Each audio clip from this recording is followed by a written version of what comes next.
Hello everyone, welcome back to another coin collecting video, and today I'm going to be talking about the best supplies to show your coins. Now what I mean by show is maybe you have these types of books and they show the front, but you can't see the back, so you want to be able to see the back, and you also want to be able to like flip through all in one book instead of having multiple booklets.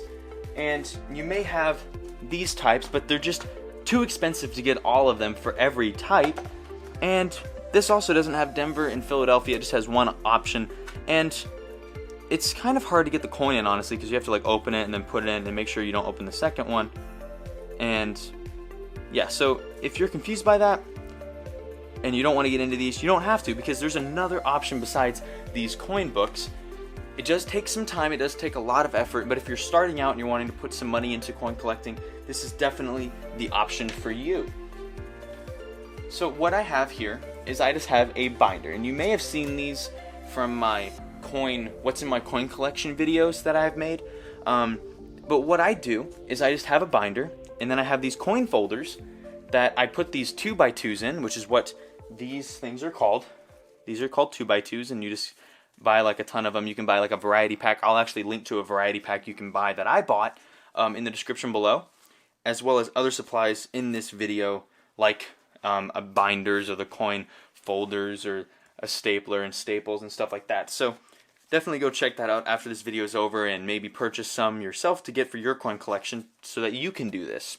So it did take a long time to put these in, but it is well worth it, because now I can just look inside of my binder and flip through all of my coins that I have. And in this book I have pennies and and nickels, and then another one I have dimes, quarters, and half dollars, and then in another one I have dollar coins, and then my typeset, which I have, and then also some just random cool coins that I have, and then paper money. So what you do is you take out one of these from the rubber band, and you just put a coin right here. You actually write on it, so you do need a pen, and you just write. Or you can do it with like a Sharpie, or maybe if a Sharpie's not specific enough, you can probably do it with like a fine point Sharpie, probably not this. So you can just write the date right there, kind of like I've done on all of these here. Like the date. And then you just, let's do zoomed out. And then you put the coin right here, you just fold it over, and then you get a stapler.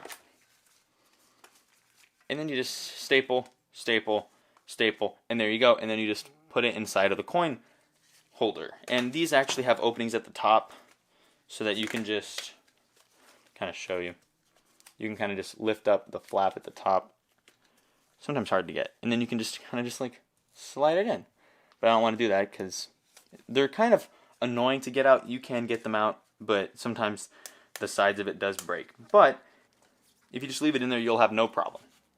Something else that I picked up whenever I did this was just a ton of staples. So I accidentally bought 50,000 staples.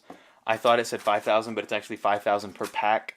So there's 5,000 staples in here, which you can just get 5,000 staples, I believe. Like, I mean, if not from Amazon, from somewhere else. And yeah, so you just buy like a box of staples, and then you can staple all of them. And I haven't even been through a full pack yet. So this is going to last me probably a lifetime of coin collecting, and for other things that I need my stapler for. But yeah, I would definitely pick up some staples at least, and like I said, I'll link to those staples in the description. But yeah, I have multiple booklets, multiple binders, just full of these, and it took a very long time to put it together, but it's definitely well worth it. Let me show you guys my other coin folder, my other coin binder that I have. It's not in a white binder, it's kind of like it's just an orange binder. So here's my dollar coin collection, as you guys have seen in my What's in My Coin Collection series. Let me go to the back here. Okay, so there's also these paper money holders, and I use it to hold my really old 100, my 20, my 10, my 2, and then $2, and then $1, and then foreign currency. And these you can also pick up. It's made by the same company that made these. And you can also get coin like holders in like Eisenhower size, like silver dollar size. And then I believe that's $50, but I just had to put in that one because I ran out of normal ones. Yeah, I think that one is $half, yeah. So you can use it for, like, there's $half sizes, large dollar, regular dollar, quarter, dime, nickel. Where's nickel? Here's nickel, and then penny. And yeah, they come in all sizes that you need. And they're fairly cheap considering how many you get. I can't remember the exact price, and they may have changed since I bought them. If you're not going to get the binders or the holders for these, I would at least pick these up to be able to preserve your coins, because there's no PVC in these, and I think PVC's bad. Yeah, PVC is bad for your coins. It doesn't do good for your coins in the long run. So these are PVC free. I think it's called PVC. I think. I may be wrong. But you can definitely check it out on your own as well, that these are good coin 2x2s to put your coins in for long-term storage as well.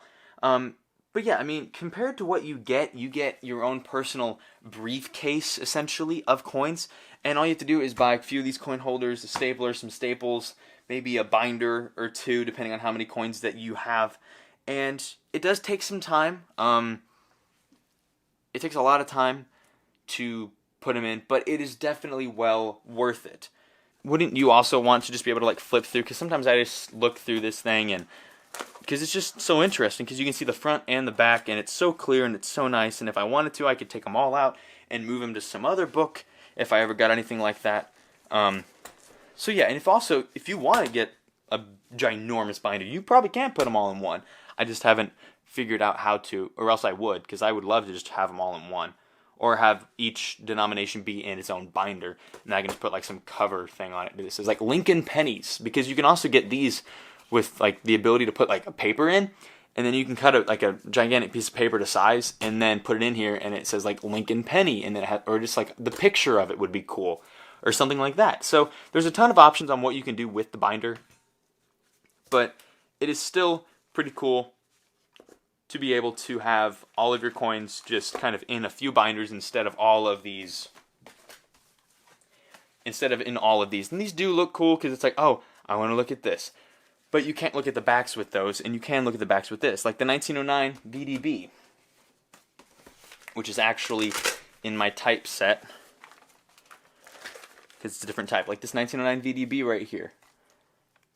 If it was in the normal packaging, like in the normal book, like the other ones, I wouldn't be able to look at the back, but I can, and I can look at the VDB. It's very hard to see on camera, but I can look at the VDB, and I can look at my 1913 Buffalo nickel, and my 1936, and my War nickel that's silver, and my V nickel, and Mercury dime, and my Eisenhower, and my gold-plated quarter. And then also, instead of just having like handle money like normal, you can put it in these folders, so I don't have to touch my $100 bill whenever I want to look at it without gloves on. I can just look at it, and the reason you have gloves on is so you don't get any finger oil on the dollar or the coin, because it does kind of corrode it over time, especially if you touch it a lot.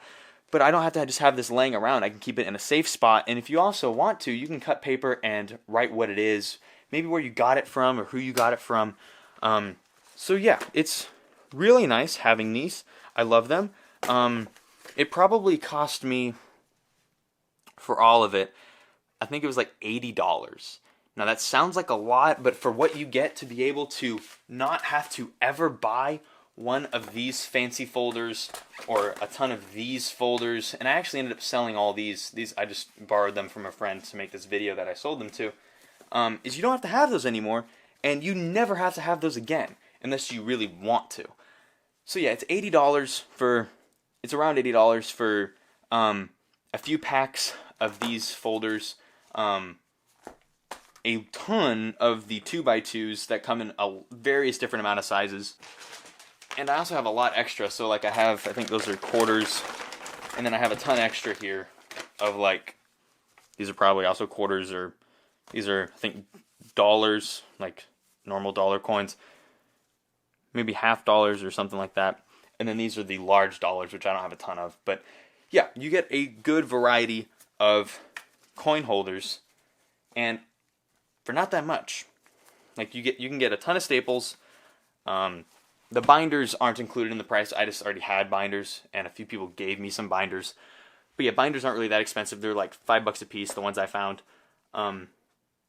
So yeah, I mean, for like around $100, if you want to just put $100 into being able to preserve your coins for a long time, and to be able to show them, which is really cool.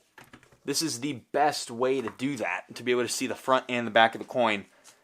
So yeah, like I would definitely do this. If I had the choice, I would definitely buy all this stuff again to be able to do this, because it's just really cool, and it's also fun to show your friends, and they can just flip through this massive book of coins, and it's just really satisfying and great. So if you have the money, definitely invest into it. It's well worth your guys' money. And if you don't have as much money, go ahead and buy. I would just do the Ziploc bag thing, or just get a few of these books and start out with that, and then eventually upgrade to this. So yeah, like I said, if you have the money, invest into it. If you don't, just save up. It's really nice if you can do it. If not yet, you'll get there. I promise you, you will get there if you want to get there. But yeah, that's pretty much it for this video, though. If you have any questions about any of this supplies, go ahead and just ask down below in the comment section, and I will try to get to it. And if you enjoyed the video, leave a thumbs up on the video. And if you like this content and you want to see other content like it, go ahead and hit the subscribe button and hit the bell to be notified whenever I post another video. But like I said, that's pretty much it. So that's the end of this video. Thank you guys so much for watching, and as always, keep on collecting.